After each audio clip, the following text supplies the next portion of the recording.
네, 오늘은 제자 세 번째 시간 복음의 사람이란 제목으로 우리 함께 말씀을 나누겠습니다. 제자는 누가 뭐라 해도 복음의 사람이어야만 합니다. 이 복음은 말 그대로 기쁜 소식, 복된 소식이라고 하는 것인데요. 우리는 다 좋은 소식을 듣기 원하지요. 그런데 성경이 말하는 좋은 소식은 오직 하나에 집중되어 있음을 알 수 있습니다. 거기에는 나의 상황과는 상관없이 하나님이 우리에게 주신 은혜의 복된 소식, 이 복음은 예수 그리스도께서 이 땅에 인간의 몸을 입고 오셔서 나의 죄를 위해 십자가에 달리시고 돌아가셔서 나의 죄를 용서해 주심으로 내가 구원받았다는 것이 복음인 줄로 믿습니다. 여러분, 이것이 우리 모두에게 기쁜 소식이어야만 하는 것은 여기에 우리의 영생 복락 구원이 담겨져 있기 때문에 그렇습니다. 그리고 다른 말로 한다면 그래서 복음은 예수 그리스도다라고도 말할 수 있습니다. 예수 그리스도에게 모든 기쁨의 소식은 집중되어 있는 것이지요. 예수가 기쁨이고 예수가 저와 여러분의 삶의 목적되는 줄로 믿습니다. 이게 복음의 사람들이 고백하는 고백입니다. 그런데 오늘 사도 바울은 뭐라고 말하냐면 내가 이 복음을, 내가 이 예수 그리스도를 부끄러워하지 않는다라고 말합니다. 당연한 것 같지만 좀 뒤집어 생각해 보면 우리 사람은 기본적으로 부끄러워하는 감정이 있습니다. 근데 언제 부끄러워하느냐 하면 다른 사람들 앞에서 뭔가 부족하고 잘못된 것이 드러날 때 우리는 부끄러움을 느끼지요. 그런데 그런 부분에서도 세상은 우리를 부끄러움을 주기 위해서 넌 이게 부족하기 때문에 결핍하니까 너는 이게 부끄러운 거야 라고 가르칠 때도 있습니다. 예를 들면 가난한 것은 불편한 건 되지만 이게 부끄러운 것이 아님에도 불구하고 가난을 부끄러워한다든가 또는 학벌을 부끄러워하는 것은 분명히 이 사회에 비성경적인 가치관이 가득해 있음의 증거이기도 합니다. 성경은 그런 거 가지고 부끄러워하라고 말하지 않습니다. 성경이 우리에게 말씀하는 부끄러워해야 할 한 가지 조건은 죄라고 말씀합니다. 여러분, 죄를 부끄러워할 줄 아는 회개하는 성도들 되시기를 바랍니다. 그런데 이 세상에는 죄를 짓고도 뻔뻔한 사람들이 얼마나 많은지 몰라요. 부끄러워해야 되는 거는 안 부끄러워하고요. 엉뚱한 것에 부끄러워하는 것, 이게 바로 잘못되어 있는 점입니다. 그런데 안타까운 것은 예수를 믿는 우리들 중에도 우리들조차도 이러한 잘못된 가치관으로 살아가고 있는 분들이 보이더라는 거예요.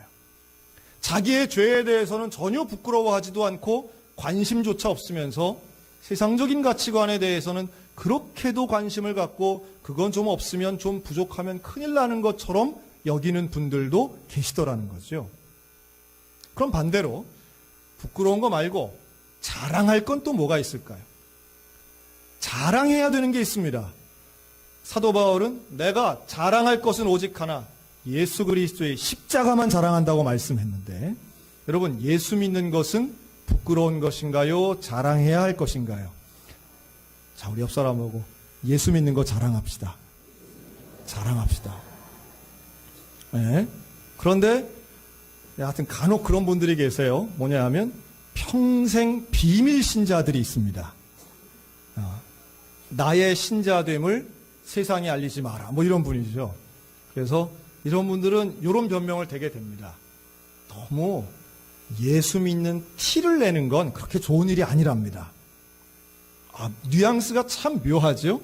너무 혼자만 예수 믿는 티를 내는 거는 다른 사람을 불편하게 할 뿐만 아니라 그것도 너무 교만한 거야. 점잖게 얘기하면서 그래서 나는 예수 믿는 티를 절대 안 내. 아무도 내가 예수 믿는지 몰라. 정말 이상하지 않습니까? 어찌 보면 우리는 부끄러워해야 될 것에는 안 부끄러워하고 자랑해야 될 거는 또 숨기는 거예요. 아니, 오히려 부끄러워해야 될 걸 드러내놓고 자랑을 하고요. 무슨 어디 가서 요런 요령을 부렸더니 저런 술수를 부렸더니 나는 재산을 이렇게 튀겼어요. 이런 것들 있지 않습니까?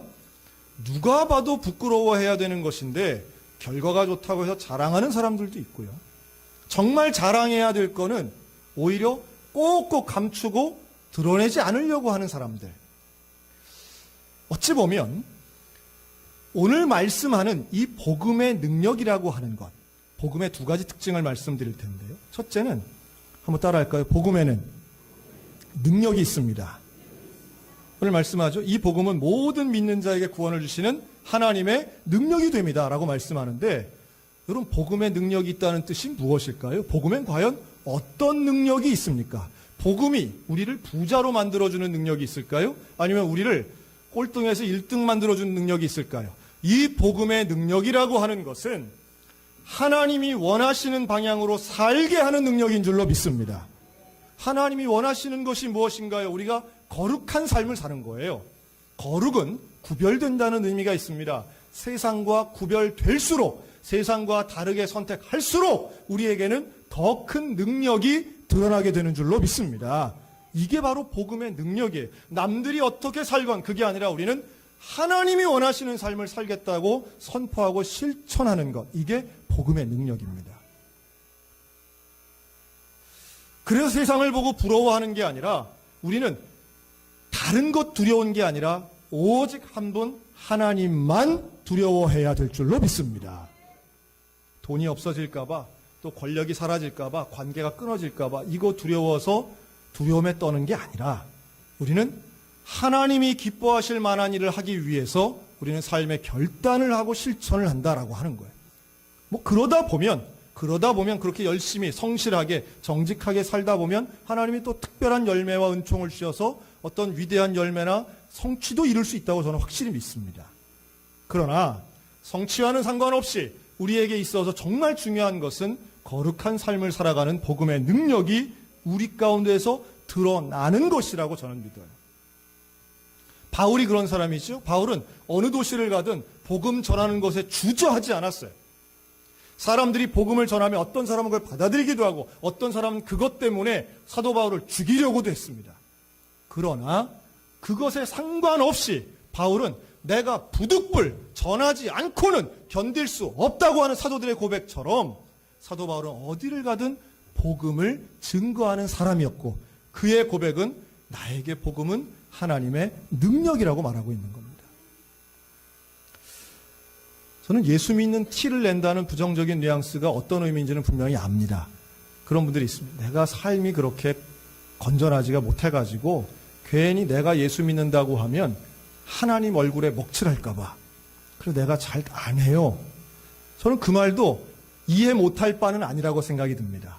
하지만 우리는 복음의 능력을 경험한 사람은 그것을 숨기려 해도 숨겨지지 않아야 정상인 것이고 내 안에서 복음이 나의 삶의 가장 중요한 자리에 있기 때문에 내가 어디를 가든지 그 사람은 빛처럼 소금처럼 그 존재가 숨겨질 수 없는 사람들이기 때문에 복음의 능력이 나를 통하여 드러나게 될 줄로 믿습니다.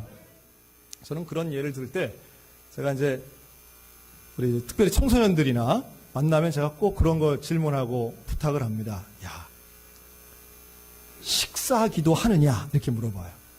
여러분 식사기도 하십니까? 식사할 때 기도. 그런데 식사기도를 안 하면 지옥 갈까요? 식사기도 안 하면 하나님이 야, 너 어제 아침에 왜 식사기도 안 해? 하고서는 심판 주시는 그런 하나님은 아니십니다. 그런데요, 제가 청소년들이 학생들 만나면 꼭 부탁하는 건 다른 때 바쁠 때는 식사기도를 간혹 못한다 할지라도 언제는 꼭 해야 되느냐 하면 학교에서 급식 먹을 때만큼은 꼭 식사기도를 네가 해라. 그러면 눈치가 보여요, 안 보여요? 여러분, 우리가 집에서 혼자 밥 먹을 때는 식사기도를 잘 하시다가 언제 제일 못하는지 아세요?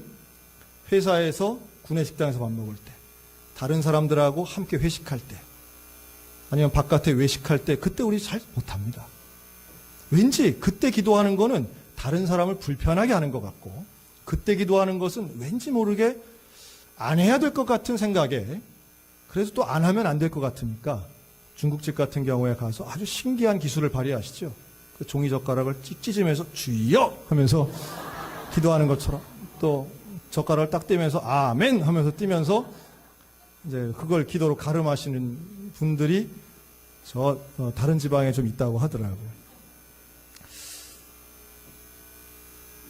그러나 우리가 내가 예수를 믿는다는 것, 그거를 뭐 굳이 유별 떨면서 할 필요는 없다는 말도 공감 가지만, 그렇다고 해서 내가 예수 믿는 것이 가장 내 인생에 중요하고 나를 구원해 준 이 복음의 사람으로 산다라고 하면, 여러분 식사 기도조차 다른 사람 앞에서 못한다면 저는 그건 좀 문제가 있는 거 아닌가 하는 생각이 들어요. 제가 고등학교 1학년 때 일입니다. 제가 그래도 나름 중학교 때 이제 뭐 중등부 회장도 하고, 뭐 제가 어릴 때 별명이 제가 목사였어요. 좀 이런 말 하기 좀 그렇지만 중학교 때도 별명이 목사였어요. 그러니까 뭐 나름 교회 열심히 하고 했는데 이제 고등학교를 간 겁니다. 그래서 고등학교 1학년 처음으로 신학기에 이제 다 모르는 애들끼리 이제 모여서 앉은 거예요. 그리고 점심 시간이 됐어요. 그때는 이제 급식이 아니라 도시락을 먹던 때니까요. 그 도시락을 딱 꺼내서 딱 기도하고 먹으려고 하는데 제 바로 옆에 앉은 이 낯선 짝이 얘는 기도를 하는 거예요. 저도 기도를 했는데 내가 기도 끝나고 밥을 먹으려고 하는데 여전히 기도를 하고 있는 거예요. 어라? 하고 제가 보는데 그때 제 생각에는 얘가 한 1분을 하는 것 같더라고요. 식사 기도를. 그때 받은 충격은 지금까지도 잊혀지지가 않습니다. 뭐 이런 게 다 있나 싶었어요. 물론 교회 다니고 신실한 아이였죠.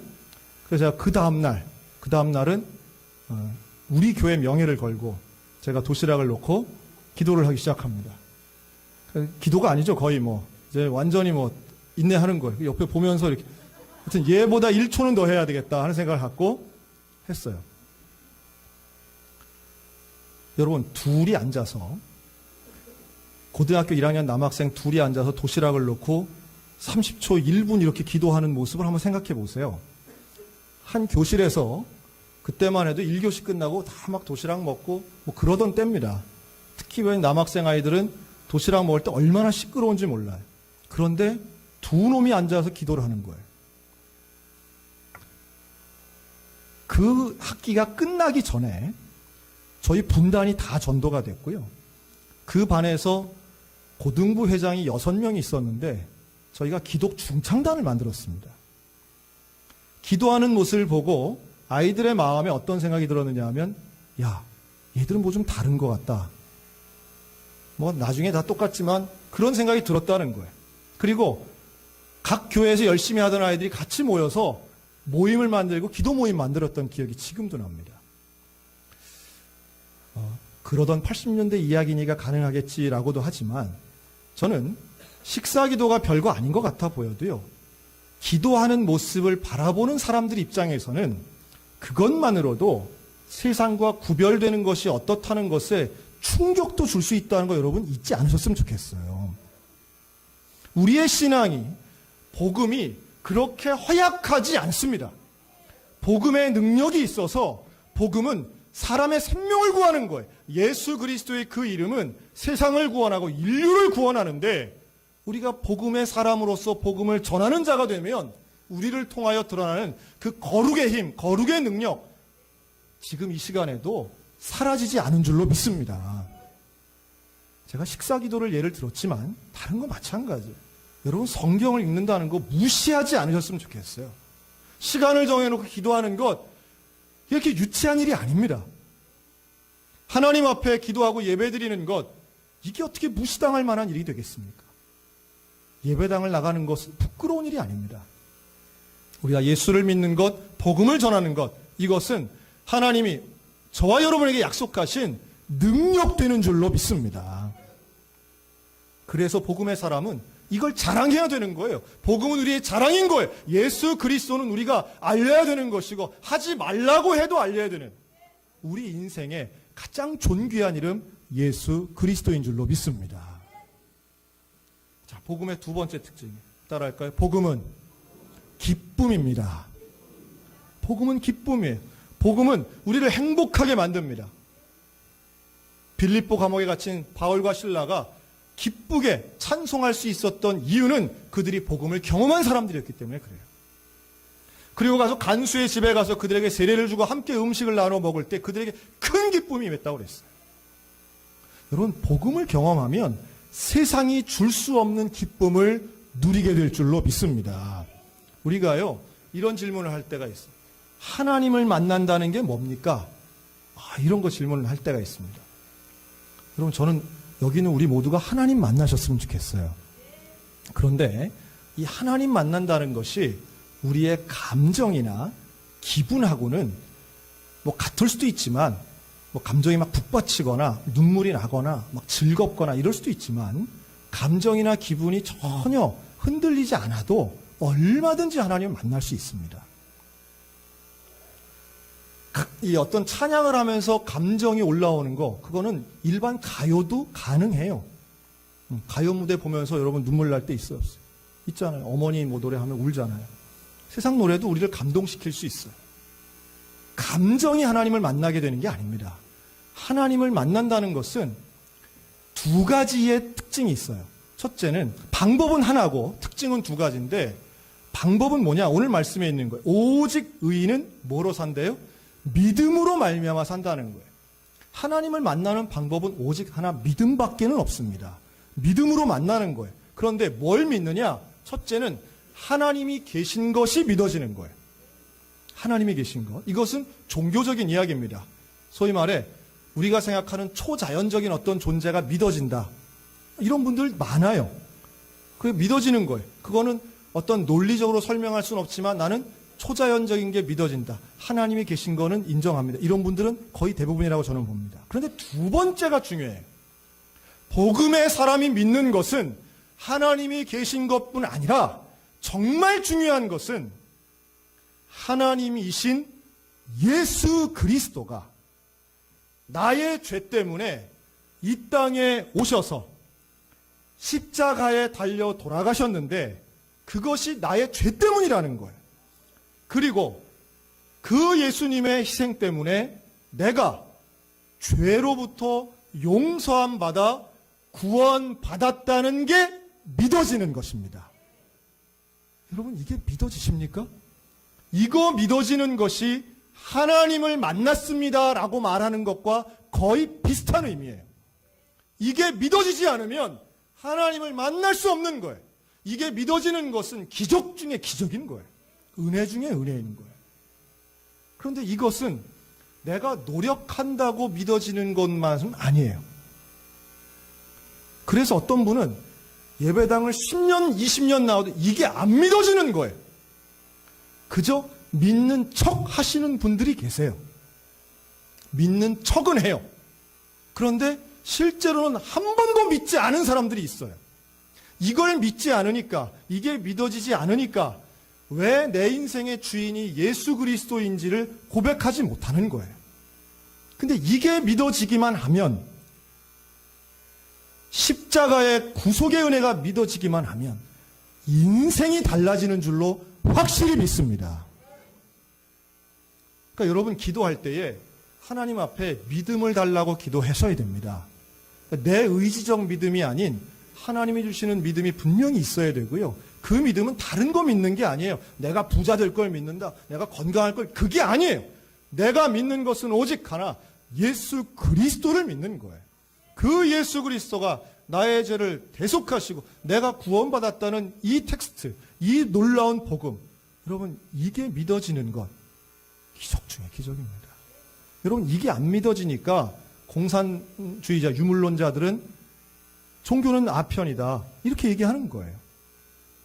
논리적으로는 그 말이 믿어지기가 어려워요. 2000년 전에 돌아가신 그 예수님이 나하고 무슨 상관이 있단 말인가. 그런데 놀랍게도 그게 믿어지는 사람은 바로 복음의 능력을 경험한 사람들이라니까요. 여러분, 오늘 이 자리에 오신 분들 중에도 이것을 믿고 싶은 분이 있다면 우리 주님 앞에 마음을 내어놓고 기도하시기 바랍니다.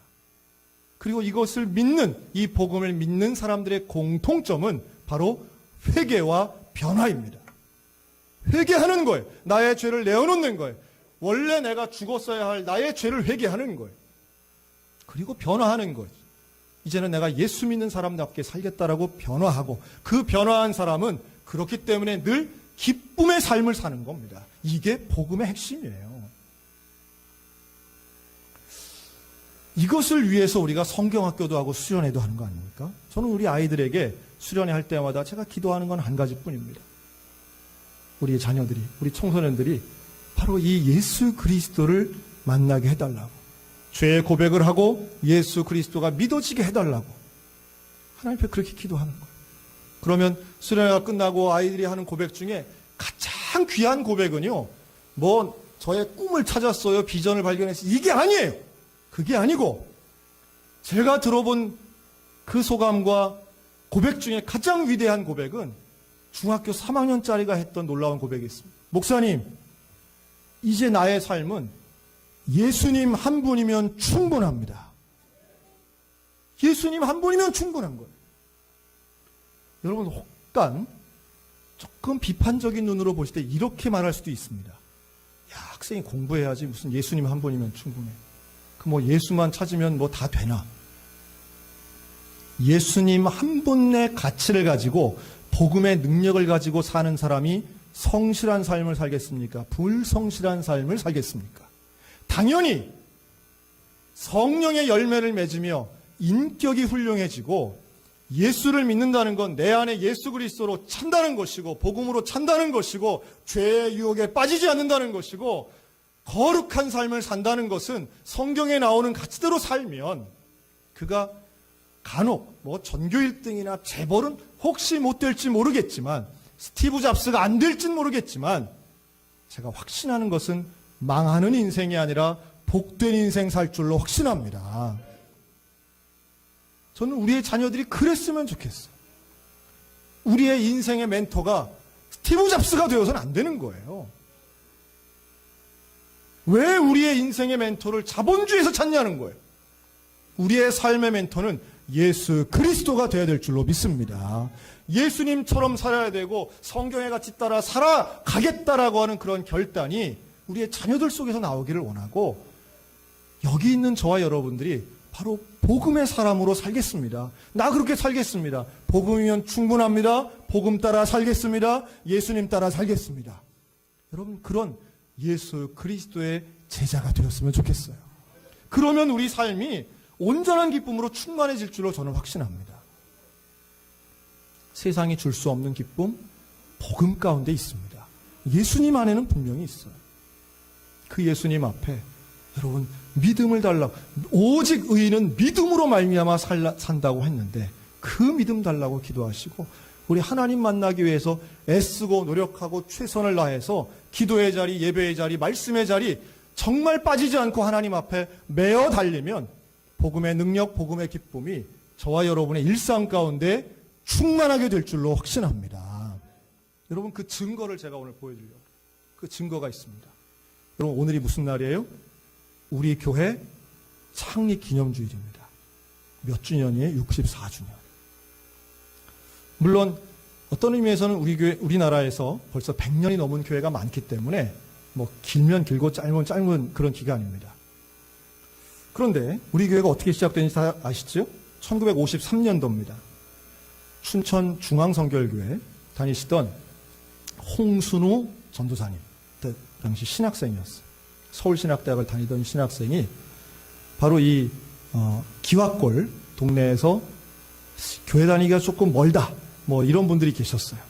그리고 황해도에서 피난 오신 분들과 함께 중림동교회에 출석하시던 몇 분과 교회를 개척하기로 생각을 하나님의 응답받습니다. 그리고 기와골에 있는 여러 집들을 다니면서 예배 처소를 구했는데, 목조주택의 2층 건물, 다락방이죠. 여기를 여러 사람들이 도와주셔서 어쨌든 사용하게 된 거예요. 그리고 그곳에서 그 추운데 1월 30일 첫 번째 예배를 드립니다. 그럼 지금도 얼마나 추워요. 1954년 1월 30일 얼마나 추웠겠어요. 여러분, 그때 6.25 직후입니다. 살기가 살만 했을까요? 힘들었을까요? 이건 뭐 안 살아봐도 다 압니다. 그땐 다들 살기 힘들 때. 그때에 저기에 있는 이름이 있습니다. 이용만 집사님, 박정순 성도님, 최종희 성도님, 또 황춘근 전도부인, 전도인들이 계셨어요. 이분들 다 황해도 출신들이에요. 요 사진은 우리 교회에서 가장 오래된 사진으로 이분들이 1월 30일 날 개회 예배를 드리고 약 한 달쯤 지났을 때 찍은 것으로 추정이 되는데요. 이 사진의 설명이 어떻게 되느냐. 주일날 예배 드리고 신방 가기 전에 그 목조 건물 마당에서 찍은 사진입니다. 이 사진이. 그런데 저는 이 사진을 볼 때마다 울컥해요. 왜 울컥하느냐 하면 여러분 이 사진의 얼굴을 잘 보시면 25살 된 홍순우 목사님이 계세요. 그분 얼굴이 추위와 배고픔에 찌들어 있어요? 환해요? 정말 환해요. 기쁨으로 가득 차 있어요. 저 얼굴이 제가 여러분께 증거로 제시하는 복음의 사람의 얼굴인 줄로 저는 믿습니다. 여기에 이름이 있는 분이 있는데 이름이 없는 분들이 두 분 계세요. 중학생 모자를 쓰고 있는 청소년 2명이 뒷줄에 있습니다. 저들의 얼굴이 또 얼마나 밝은지 몰라요. 진지하면서도 이분들이 모여서 왜 교회를 개척했겠는가? 다른 거 아니에요. 이분들은 복음을 경험한 분들이에요. 전쟁도 경험했지만 고생도 경험했지만 복음을 경험하니까 그 무엇보다 예수 그리스도가 너무 중요하고 너무 사랑하고 너무 영광되어 그 이름을 전하지 않고는 견딜 수 없는 분들이 모이신 거예요. 이분들은 재산도 없고 학벌도 없고 고향도 벌써 있고 잊어버리고 황해도에서 오신 분들이에요. 지금 이 자리에 남아 계신 분 한 명도 없어요. 이분들이 무슨 교회를 나중에 64년 있다가 춘천에 큰 교회 만들겠다 이런 목적이 있었던 것도 아니에요. 그저 나를 구원해 주신 그 예수 그리스도가 너무 귀해서 너무 감사해서 추위도 있고 배고픔도 있고 복음 전하셨던 거예요. 그랬더니요 3개월 만에 그 목조주택 2층에 있기가 어려운 거예요. 사람이 너무 많이 모인 거예요. 3개월 만에 이들이 한 일은 바로 미군 부대에 가서 천을 떼다가 천막을 칩니다. 천막교회가 시작돼요. 개척한 지 3개월 만이에요. 사람들이 모여듭니다. 또 모여들어요. 그래서 그 더운 날 천막 치고 있는데 너무너무 덥고 숨도 쉴 수 없을 정도로 더웠다 그래요. 그 두꺼운 천막천을 다시 고쳐서 2차 천막까지 시대, 천막교회 시대. 그리고 이때에 일화가 있더라고요. 다른 건물 있는 교회는 교회종 치는 게 그렇게 부러우셨대요. 그래서 산소 용접하는 산소통을 갖다가 빈 산소통을 갖다가 나무에다가 묶어놓고 거꾸로 묶어놓고 그걸 나무 작대기로 치면서 깽깽깽깽 하니까 그 소리에 모두가 즐거워했다 그러잖아요. 제가 다 처음 들으시는 것 같아요. 왜? 우리 60주년사에 다 나오는 얘기입니다. 제가 그걸 읽으면서 내가 오늘 예배 시간에 산소통 갖다 놓고 한번 쳐야지 되겠구나 하는 생각도 했어요. 이 천막교회 시절에 있으면서 성도들이 우리 홍순우 전사님과 목사님과 함께 우리 교회 건물이 있어야 되겠습니다. 그래서 교인들이 함께 힘을 모아서 또 우리 조정국 장로님 아버님 되시는 선친께서 또 협력하셔가지고 터를 만들고 그 터 위에다가 목조교회를 짓습니다. 성도들이 함께 짓고 함께 지붕 올리고 그 맨 앞줄에 있는 우리 청년들이 있죠. 청년들. 우리 원로 장로님도 저 앞에 계세요. 이 목조교회 그리고 종을 만들어서 달아가지고 종을 치면서 아무나 오십시오. 예수 복음 들으러 오십시오. 여러분 우리 서양교회는 다른 것이 아니라 복음의 역사가 살아있는 교회고 복음의 능력이 살아있는 교회였는 줄로 믿습니다. 교회가 프로그램이나 다른 주차장이나 다른 어떤 시설이나 여러분 이런 것이 아니라 우리가 자랑해야 될 것은 오직 하나 예수 그리스도의 복음뿐인 줄로 믿습니다. 그리고 1974년도 기역자 교회를 거쳐서 오늘의 이 교회가 될 때까지 얼마나 많은 선진들이 우리의 선배들이 복음 증거를 위해서 재산을 내고 청춘을 바치고 열정을 바쳤는지 몰라요. 모든 교회가 다 비슷비슷합니다. 하나님의 은혜입니다. 하나님의 역사입니다. 그런데요, 이런 생각을 해봅니다. 저 때는 먹을 것도 없었고, 물질도 별로 없었고, 학벌도 별로 없었는데, 저 때는 그토록 뜨거웠던 복음의 열정이 지금은 이렇게 마이크 시설도 좋고, 이렇게 따뜻한 데 있으면서 배고픈 사람 하나도 없고, 예배 끝나도 밥 주고, 다 주는데, 그런데 왜 우리는 저분들만큼 복음의 감격이 없는가라는 거예요. 왜 우리는 그렇게 귀한 복음의 가치에 대해서 때로는 오히려 내가 예수 믿는 걸 부끄러워하면서까지도 살고 있는가? 참 역설적이라고 생각이 들어요. 세상에 다른 데 갈 곳이 없고 다른 데 정말 어렵고 가난하던 그 시절은 오로지 예수 그리스도를 바라보며 복음에 기뻐하고 복음에 열광하고 그 복음이 귀해서 너무 귀해서 전하지 않고는 견딜 수 없었는데 이분들의 그 노력과 헌신 덕에 우리가 이렇게 좋은 곳에서 예배드리고 있으면서 우리는 왜 복음을 전하지 않고 있는가? 어찌 보면 우리가 입을 다물고 복음을 전하지 않으니까 복음의 영광이 교회를 통하여 잘 드러나지 않는 시대가 되게 만든 것, 어찌 보면 우리의 책임이 아닌가 하는 생각도 듭니다. 사랑하는 성도 여러분, 저 때에도 역사하신 하나님의 복음은 지금도 여전히 살아서 역사하시는 줄로 믿으시기 바랍니다. 64년 전이나 지금이나 하나님은 살아계시고 하나님은 우리를 사용하시고 교회를 사용하시고 이 시간 우리 가운데 선포되는 하나님의 복음의 말씀 속에 우리 예수 그리스도의 사랑은 분명히 살아계신 줄로 믿습니다. 지금도 여전히 우리에겐 복음이 필요합니다. 지금도 죽어가는 영혼들에게 복음은 능력이 있습니다. 지금도 우리의 삶의 방향은 바로 복음이어야만 합니다. 다시 복음 앞으로 나의 삶을 정리하고 복음의 능력과 복음의 기쁨을 이 시대에 다시 한번 선포하는 우리 소양성결교회가 되시기를 주님의 이름으로 축원합니다. 아멘.